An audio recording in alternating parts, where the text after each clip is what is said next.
Hey everyone, this is Mike. Today we're going to be talking about cooldown management when it comes to tanking an ultimate fight. Now, of course, you can also trickle these things down into your normal savage parties and such, but we are going to be taking a look at ultimates very specifically, kind of talk about my thought process behind certain things as well as figuring some things out, maybe changing some strategies.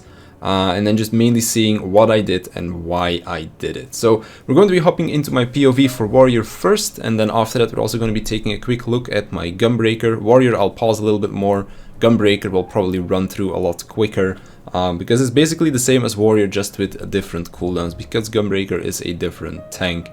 Because Warrior is a bit special, Warrior has access to a lot of healing, meaning that when we do Gunbreaker, Gunbreaker is going to look relatively different. Because with Warrior we're mainly going to be focusing on making sure we survive the tank buster and then heal ourselves afterwards, rather than on Gunbreaker where we just try to mitigate as much as possible because we don't have that healing factor involved in our kit. We do have Aurora, but it's definitely not as strong as Nascent Flash and Equilibrium when it comes to burst healing ourselves. Now for Warrior, it also has a really cool property in the fact that you can technically take a tank buster in the face without cooldowns. Of course, Thrill of Battle is technically a cooldown, but it doesn't function like normal ones, it just gives you more HP, so you can technically see how much damage unmitigated tank busters do. And when I'm about to get slapped right here, you'll see that I get hit for about 80,000 damage. Now, knowing this, we basically know that a normal tank has about 150,000 HP, a little bit less, but knowing this means that we can survive any of the tank busters without needing cooldowns. Of course, for in the first and the second phase, pretty much any tank buster in these two phases, most of them at least, can be survived without cooldowns, but it doesn't mean that you shouldn't use any.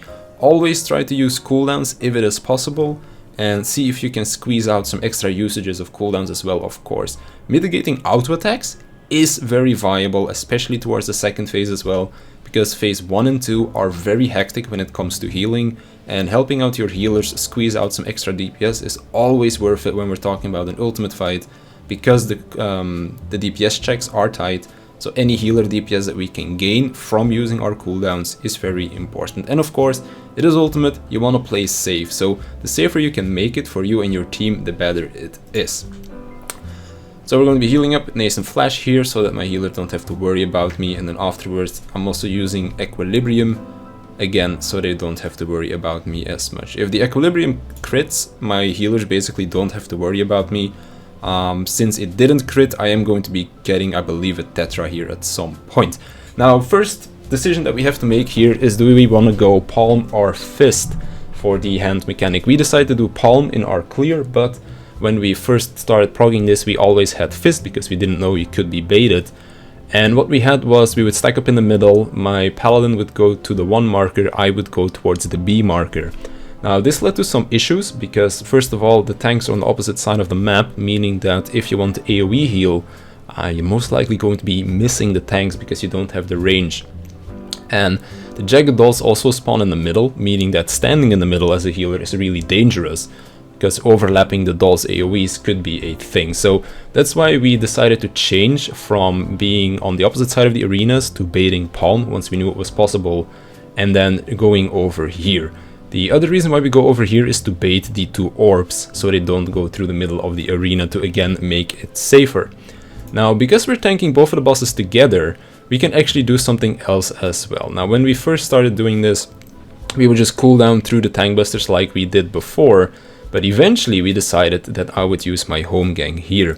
Home Gang here is incredibly valuable because you can basically mitigate 2 tank busters, and if somebody fucks up baiting the cleaves that you can see happening over here, it means that I'll not die because my Home Gang is still available, and then basically that second hit, which goes out now, I still have 2 seconds on Home Gang, means that I would survive the cleave if I were to get hit, whereas otherwise I would die. And my co-tank would die as well, most likely, if he also got hit by that cleave. So that's why Home Gang is incredibly valuable here. If you don't use a invuln for this one, you're most likely going to need your invulns for a tank buster later down the line, and you'll need to both use your invulns, which is why we decided to use Home Gang for this, and basically save my Paladin's Hallowed Crown for something else, and also so that we both have our cooldowns up for that later part as well. Over here, I'm going to be popping my Rampart extremely early. This will basically barely catch the next Tank Buster, but more importantly, it will also mitigate all of the AoE damage that is coming out from the dolls. So as you can see, 1, 2, then the third doll, this exhaust, and then the final doll as well. So I've now mitigated 4 parts of AoE damage, as well as a Tank Buster with a Rampart. So when it comes to these kind of things, see how early you can pop your cooldown sometimes. Try to time it a little bit, try to get like maybe a GCD earlier every time that you do it, until you know, okay, this is too early. Because in parts like this, where you're taking auto attacks, you're taking AoE damage and then a Tank Buster, the earlier you can pop your Rampart, if you can cover all of the damage, means that you're going to be mitigating so much more than you would if you were to pop your Rampart like a second or two before the Tank Buster. This does not only make it safer for you, but again, saves your healers a bit of stress as well. Over here, I'm just going to be using my Nascent Flash on the Kotank, because he's still taking auto attacks whilst we're also being damaged from the protein waves. So that's why Nascent Flash is really good there. This would be the Tank Busters, where we normally used our Invulns. Because these are 2 AoEs, we kind of stacked them together, so that we had some more space to move around, but then we did both have to use our Invulns. Because I used my home gang earlier, it means that we have our 30% available over here as well.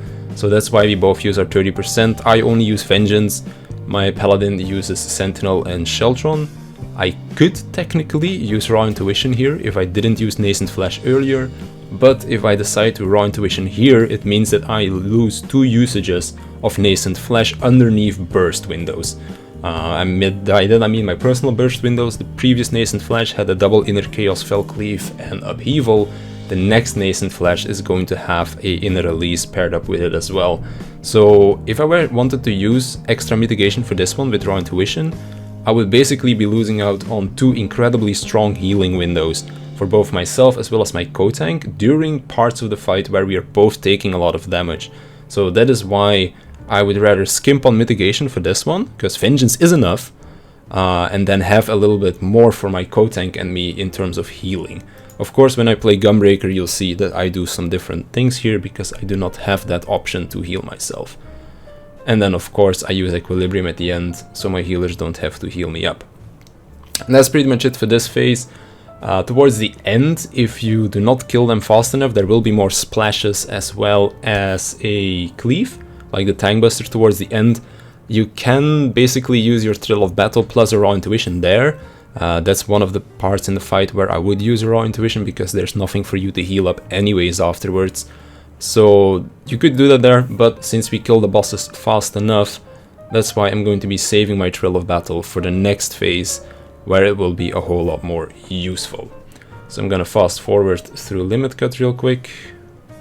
And then we're on Brute Justice and Cruise Chaser. Now, for this one, I'm mainly again going to be using my Nascent Flash, although there are a few parts where I did change some cooldowns. Now, when it comes to changing the way you do things, always consult your healers about this, especially in fights like this, that you're going to be doing literally 1,000 times, so that people know what to expect. Because you're going to be doing something a certain way for literally, like, let's say 500-600 times. I'm not even kidding, because we took a long time to kill this. But once you do something so many times, you get into a rhythm. And once you get into that rhythm, it is going to be very strange if somebody all of a sudden does something different. Because when it comes to healing, they'll either be healing too much or they will be healing too little because of how you changed your cooldowns. So what I changed is my Vengeance usage, basically. My Vengeance is up from pretty much the start of the fight all the way till the end. And what I thought was really bad about that is that I'm basically sitting on it and I'm using it for a Tank Buster that is already super mitigated. So what I decided to do is I decided to skimp on my mitigation for the actual Tank Buster in the phase to mitigate more auto attacks and more passive damage. And in the end, it ended up being really good because my healers were saying, okay, this is actually a lot better, I am healing less. The way we did it is I just basically went in and I said, I'm gonna try something. And then a few pulls later, after I've tried it for like 4 or 5 pulls, I asked, is this better? They said yes, so I stuck to it. If they were to say no, then of course you can go back to something else that you were doing before. So I'll talk about it when we get there as well. I'm using my Rampart here for both passive mitigation on the auto attacks as well as the Thunder Paws. The Thunder does hit quite hard. Of course, you can survive through everything unmitigated here except the double Rocket Punch, but that is why we are basically going to be using our mitigation on stuff that happens on us. For the Ice AoE, I use Vengeance. If I do not get the Ice AoE, I won't use Vengeance. I also used my Thrill of Battle about 20 seconds ago. It's really important that if you want to use your 90-second cooldowns in this phase, that you use them early enough. And the reason being is that if you use them early enough, you get them back for the double Rocket Punch, which is where you want to use your cooldowns again. You'll see that on Gunbreaker as well. Gunbreaker is a little bit better in this phase than Warrior when it comes to just mitigating damage, because you do have that Heart of Stone as well as Camouflage that lasts a lot longer than Thrill of Battle. And then I also don't have great healing windows with Nascent Flesh when it really matters. In the opener, when we get the Whirlwind and when we have to move away, that's where I have a lot of healing available to me. But then outside of that, I don't have much healing until the later half of the phase, where healing is still important, but I am going to be a little bit more squishy towards the middle. So that's why we use Vengeance here. If I did not have the Ice AoE, I would use my Vengeance now so that it covers the lightning being spread to my healer. So right now I'm going to be basically taking this raw. I'm going to be using Nascent Flash to heal up again. I'm not entirely sure if it's better to just use Thrill of Battle there, not Thrill of Battle, use Raw Intuition there or Nascent Flash. I just tried out the switching with where I used my Vengeance as well as the Nascent Flash together. They said it was better, so I'm going to stick to doing this. But it might be that using the Raw Intuition there could be better. I am taking this completely naked, but that's not an issue because if I take too much damage, I still have my Equilibrium that is about to come off cooldown here, so if I really need to heal myself, I have that available to me. And you'll see on Gunbreaker as well that I actually changed something there as well. I'm going to change, well, I changed something after the POV that you're going to be seeing, but I'll talk about that when we get there. Now over here we have another Nascent Flash window. This one is really good because of 3 reasons. First of all, there's going to be a lot of damage happening. I'm taking autos, my Paladin is getting the Thunder stack, there's a Water stack going out, and I also have a full burst. I have the Upheaval, well, the Upheaval already went out, but I have a Fell Cleave and I have double Inner Chaos, meaning that I'm going to be mitigating 10% of the damage that he took, and I'm going to be healing both of us for a fair amount. And our healers are also putting themselves in position for the Nisi swap here, so they can't heal me or the Paladin as much as they maybe would like to. So that's why that healing there can be really good. And then of course for the final Tank Buster, I'm going to be, as you can see, my 90 seconds are coming up. So pop that Rampart. I'm going to be saving my, well, I don't have it yet either, my Thrill of Battle for right as the Photon goes out, because then not only do I heal myself for a good 30,000 HP, my healers are going to be healing me with GCDs, as you can see at low, because the Paladin gets a Benediction. Because they're going to be using GCD healing on me, this GCD healing is going to be boosted by 20% because of the Thrill of Battle. So that's where that comes in to play again as well. I'm also going to be using Nascent Flash on my Paladin, because my Paladin is taking the mines and such, so he's blowing cooldowns on that, meaning that he doesn't have that much cooldowns for this. So that's why I help him out, because I am solid enough even with just the Rampart and the Thrill.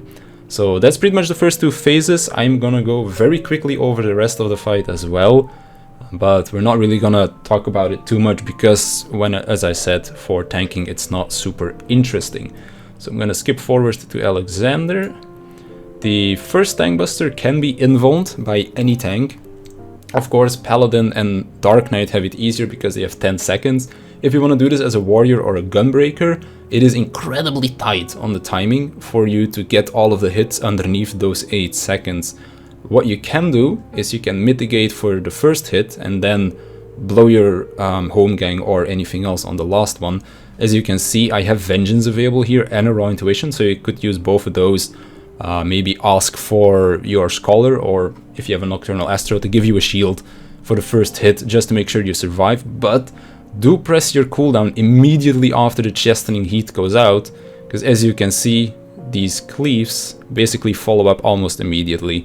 For the first one, there's only 1 auto attack in between the cleaves, whereas for the second one that I'm going to be tanking, there's going to be 2 auto attacks between the cleaves. So because there's only one auto, that means that you can basically invuln everything. Because the next one has 2 autos, it means that you will need to cooldown and then invuln. This goes for every tank, by the way. So Hallowed Ground and Living Dead are not long enough to mitigate the Chastening Heat as well as the 3 Cleaves for the second one. So I'm gonna skip through this real quick. Then we have our Chastening Heat. As you can see, I have all of my cooldowns except Raw Intuition here. That is because I'm gonna Nascent Flash and then, well, I already use my Equilibrium in this case, but normally I'd have Equilibrium ready here as well. I used it during Inception because I dropped really low, but normally I'd have my healing available so that I can help with the healing after the home gang, because it is kind of tight on the healing there because I am taking auto attacks after the Tank Buster. But I'm going to be taking the Chastening Heat. Then as you can see, 1 auto attack, press your cooldown, 2nd auto cleave. So that's why this one needs to be cooldowned first before you do take the rest of them. So having a Paladin or a Dark Knight makes it easier for the first one. If not, you can always like really get used to the timing, I guess you could say. And then the first one can be invulned by a Warrior or a Gunbreaker as well. So fast forwarding to the final phase, because this is all non-tank inclusive. Of course, you do have your Rate Wight mitigation that you have to worry about, but that is about that. Now, when we go into Perfect Alexander, there are 2 things that you need to know. First of all, you can use your 90 seconds at the start of the fight, and they'll still be up for the first Tank Buster. Second of all, he hits really hard. His auto attacks hit for like 40k, like 30 to 40k. And then lastly, the Tank Busters can all be invulned by any tank, but Paladin and Dark Knight are so much better for them because their invulns actually cover everything, whereas Warrior and Gunbreaker need to cooldown through, I believe it's 1 or 2 auto attacks. I'm not 100% sure. I wanted to try it out, but my team was like, why try it out if this works? So we didn't optimize that part of the fight. So I will show it, like how we do it, but basically we're just going to be cooldowning through the Tank Busters instead of invulning the final one. So that's why we have that. So as you can see over here, I can use my Rampart. I also use my Nascent Flash to heal myself so that our healers can DPS, because they don't want to be healing me here, because we do have our potions, and of course we also have Ordained Motion and Stillness as well as all this stuff going on. So if they don't have to heal me, that's really good. Another thing about this phase is that Alexander doesn't really auto-attack you a lot. His auto-attacks hit really hard, but he only really autos you in certain parts of the fight. So over here, I do get a few autos before these stack markers go out. Of course, I can heal myself here using Nascent Flash, using Thrill of Equilibrium. I didn't do it because I wasn't really that used to it yet, because we didn't see that many final or perfect Alex pulls. But as soon as he does the Fate Calibration stuff, there is no auto attacks going out, there's no damage. So for that part, you don't really need mitigation, you don't really need to heal yourself. So these things are pretty, like, not tank intensive at all. After the first Fate Calibration goes out, we have the first Tank Buster. We decide to share this one. We are going to be sharing the first, we're going to invuln the second, and then we're sharing the last again, because we do only have one 10-second invuln. And because we didn't want to risk it, basically, for the other stuff. So I'm basically using all my cooldowns here. If I did not have enough HP, I would use my Equilibrium just to make sure I survive this, because the final hit does hit really hard. Because I did have enough HP, I just waited and then used my Equilibrium afterwards to heal back up. Then skipping through Fate Calibration Beta, we have the next one, Tank Buster. This one is completely invulned by the Paladin's Hallowed Ground. And then we share, well, we swap afterwards again. Then we have our Exatrines, which after that we have, of course, the Irresistible Grace, the big Great White AoE that you want to mitigate through. And then we have the Tank Busters again. This is the one that I would like to home gang at some point, but since my team didn't really feel like it was worth testing the different things that you need for the mitigation, or like for the timing, so that's why I basically just use home gang at the end to make sure that I just don't die, so that the healers don't have to heal me, so that they can just basically focus on healing the Paladin. The reason why I would like to invuln that one is because then my Paladin would have all of his mitigation up, like his Rampart, his Sentinel, to mitigate auto attacks whilst we are doing this dodge, as well as for when the big buster hits the party. This is all just to make it a little bit easier so that our healers don't have to care as much. Of course, it's not needed because, as you can see, we basically do it just fine by using our cooldowns. But if I were able to invuln that one, then it would basically take a lot of stress off the healers and add more DPS, and more DPS is of course important when it comes to meeting the enrage. So that's the warrior one. We're gonna quickly go back to the beginning where we're now playing Gunbreaker. We also have a completely new team comp for this one. This is because people wanted to do some alt memes. I really want to clear this fight on Gunbreaker at some point, because Gunbreaker is still my favorite tank, but that will happen at some point, I guess. But this is basically us trying out our alt stuff. Now, as I said, I did some things different in this one than I would in the final fight, because I already changed some stuff, and we'll talk about that as well. So for the first one, we have Camouflage, Heart of Stone. Because Gunbreaker does not have access to something like a Nascent Flash, where they can like heal themselves, Gunbreaker is always going to be choosing the defensive option of the Raw Intuition, or aka the Heart of Stone in this case. Other than this, we still do everything exactly the same. So I am going to be provoking the hand here. I'm going to be invulning. This is so that they don't have to care about me as much. Of course, Superb Light is way better than Home Gang when it comes to healing it up, so it's a lot safer as well. Gonna be popping that Rampart here just in case to cover all the explosions. And then for the Tank Buster right here, I am gonna have another Heart of Stone available to me, so I'm going to be using that as well. And as you can see, I take way less damage than I did on Warrior, and that is because basically on Warrior I chose the healing route a lot more, because that in the end ended up making our healer's job a lot easier. And then for Gunbreaker, of course, I only have the defensive route available to me, so that's why I'm going to be doing that. Over here, exact same thing as with Warrior as well. Of course, Heart of Light is so much better than Shake It Off as Warrior, because it catches all of the slaps, it catches both of the Tank Busters, and I believe it also catches the Raid Fight that happens afterwards as well, the Cascade.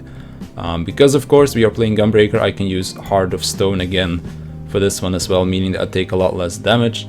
Of course, because I don't have Equilibrium active here, my healers actually have to spend 2 heals to heal me up, whereas with Warrior I could have just healed that myself. So it's the little trade-off that you make, basically. And then for the rest of the phase, since this was our first lockout, it's like the first hour that we were in here, and we also don't really have the best comp, to be honest. People's damage wasn't really all that amazing, so that is why we are actually going to be seeing the ground stomps or the ground slaps, and we almost see the Tank Buster as well. So that is why, because it was really high, I end up using my Heart of Stone here, as well as my Camouflage. So that's why I use both of these over here, just in case I get Tank Buster tiers. We end up skipping it, but we got really close to seeing it. So moving on to Brute Justice and Cruise Chaser, we're pretty much going to be following the same principle as with Warrior.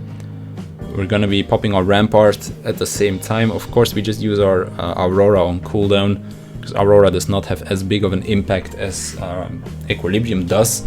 Of course, it is the same potency, but because Equilibrium can be used in very specific places to replace a heal, and Aurora is basically just a auto-attack mitigation tool, I guess you could say.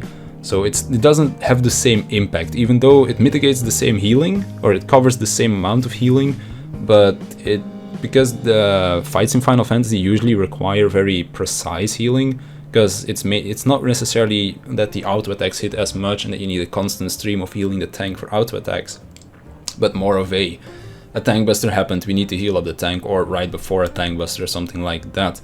Now, of course, just like with Warrior, I'm going to be using my Camouflage here, the 90-second. This is really good as well for Gunbreaker, because with Gunbreaker the 90-second would cover the Ice AoE, so I would always be able to save my Nebula for the Thunder Pass, which is gonna happen right now. And this is something that I changed going forward already, so I'm gonna be using my Heart of Stone here, because that is what I originally did with Warrior's Raw Intuition. But it would actually be better, because I already have Nebula active, to use Heart of Stone for the Flamethrower, because as you can see, I'm going to be dropping really low for this Flamethrower, and I don't have access to Equilibrium, which I do have access to on Warrior. So Going forward, I am going to be, well, I already changed it, that the Nebula will just cover the Thunder solely, and then the Heart of Stone will take care of the, what's it called again? The Flamethrower in the end. I should have actually given my Heart of Stone to my co-tank here, because this is normally where I give him the Nascent Flash for the Thunder Pass. And then going forward, it's pretty much the same as what I do on Warrior. We're going to be using our Rampart as well as Camouflage for the Tank Buster, which is enough to survive it. And I'm also using, what's it called, Heart of Stone on myself, just in case, because it is a little bit less mitigation than on Warrior, because with Warrior, Thrill of Battle is 20% more HP, and then 20% mitigation from Rampart. Whereas here I have 20% from Rampart, 10% from Camouflage, but it doesn't stack linearly. So I'm taking more damage than I would on a Warrior. So that's why I also use Heart of Stone on myself. And of course we also have a Dark Knight. And Dark Knight is insane when it comes to mitigation. So that's why I just chose to do the personal mitigation here instead of give him the Heart of Stone. But that's pretty much that. That's how I do it on Gunbreaker. Of course the rest of the phase is pretty much exactly the same. The Dark Knight is going to be taking the first Tank Buster on Alex. I'm going to be taking the second in exactly the same way as I did on Warrior. And then for the final phase, we also do exactly the same things, just that we are on different jobs. So that's pretty much that. That is how I go about planning my mitigation for the different fights, both thinking of what I think is the best and then also communicating a little bit with the healers, asking, should I do this? Is this better? How does it work for you guys? Where do you want? Because for example, my Heart of Light is used for the double whirlwind here at the end of the phase, but going forward I actually use it over here a little bit now. So I used it for the double whirlwind towards the end of the phase in this POV, but in some of the next pulls I actually ended up changing it so that I use it somewhere around here, like just a little bit after I passed my Nisi. I use my Heart of Light because then it will cover not only the whirlwind that happens here, but it will also cover the thingy, the water AoE, as well as the thunder AoE going out. So that's why it's a lot valuable there as well. So it also depends a little bit, because we do have Tactician here. So technically the Heart of Light that I use in this POV is good, but say for example you don't have Tactician there, then Heart of Light would be a lot more valuable and that kind of stuff. So it's all a little bit depending on what you do in your party. Talk about it, what everybody's doing, where and why and stuff like that. Just to make sure that it is the best for your personal party. And that not just like what we are doing is not the best for everyone, of course. This is just what worked for us, and that is the most important in the end. So that's pretty much it. I hope it was helpful. I hope you learned some things and kind of gained some insight in why we do things a certain way. And then hopefully it will help you out a little bit as well if you are still progressing through this fight. And if not, hopefully you can kind of take this logic into Savage fights and stuff like that. Because Savage fights also kind of require a cooldown sheet, I guess you could say, depending on the fight. Not necessarily E2 Savage, because that one is really easy, but when it comes to something like E4, for that one you do want kind of a mitigation sheet between the two tanks, so you know what you're doing. So that's gonna be it for me. I hope it was helpful, and I'll see you in the next one.